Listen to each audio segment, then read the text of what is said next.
दिल्ली अबकारी धोरणाच्या आरोपात आम आदमी पक्षाचे मुखेली अरविंद केजरीवाल आणि आदले उपमुख्यमंत्री मनीष सिसोदिया हांचे सयत 21 जाणांक दिल्लीच्या न्यायालयात निर्दोष थारायल्यात। तशेंच ह्या प्रकरणात कसलेच ठोस पुरावे नासतना तांचेर आरोप केल्ल्यान न्यायालयान सीबीआयक लेगीत सुनायिल्ले आसा। पळयात। तेन्नाचे दिल्लीचे मुखेल सचिव नरेश कुमार हांणी उपराज्यपाल विनय कुमार सक्सेनाक सादर केल्ल्या अहवालात जुलय 2022 वर्सा ही केस उजवाडाक आयली।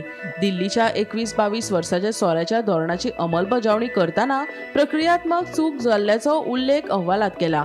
अहवाला प्रमाण सिसोडियान तेन्नाचो अबकारी मंत्री म्हणून काम करताना मनमानी आनी एकतर्फी निर्णय घेतिल्ले आनी ताका लागून सरकारी खजिन्याक 580 कोटी रुपया परस चड लुकसाण जाल्ले। तशेंच कोविड-19 काळात अडचणीक लागून सोऱ्याच्या वेपाऱ्यांनी सवलत, परवानो शुल्क वाडोवप, दंड माफी करप आनी सुटकेच्या बदला किकबॅक अशें म्हणिल्लें मान्य केलां असोय आरोप केल्लो।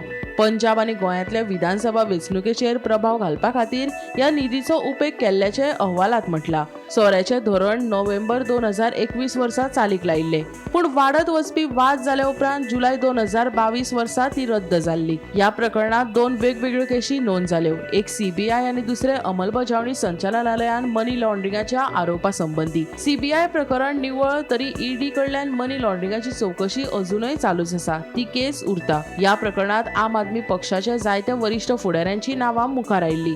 कांय जाणांक अटक जाली। मजगती न्यायालयाच्या ह्या निर्णयाक लागून दिल्लीच्या राजकीय मळार व्हडली चर्चा सुरू जाल्या। जाती थी केजरीवाल भ्रष्ट है, केजरीवाल भ्रष्ट है।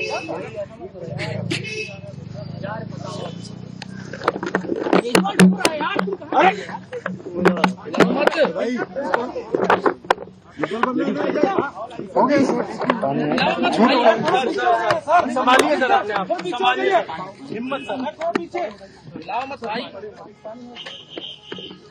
ये केजरीवाल भ्रष्ट नहीं है।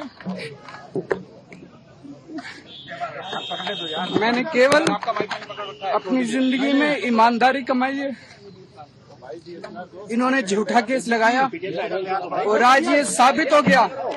कोर्ट ने कहा है कि केजरीवाल कट्टर ईमानदार है, मनीष सिसोदिया कट्टर ईमानदार है, आम आदमी पार्टी कट्टर ईमानदार है। Bureau report, Gomantak TV.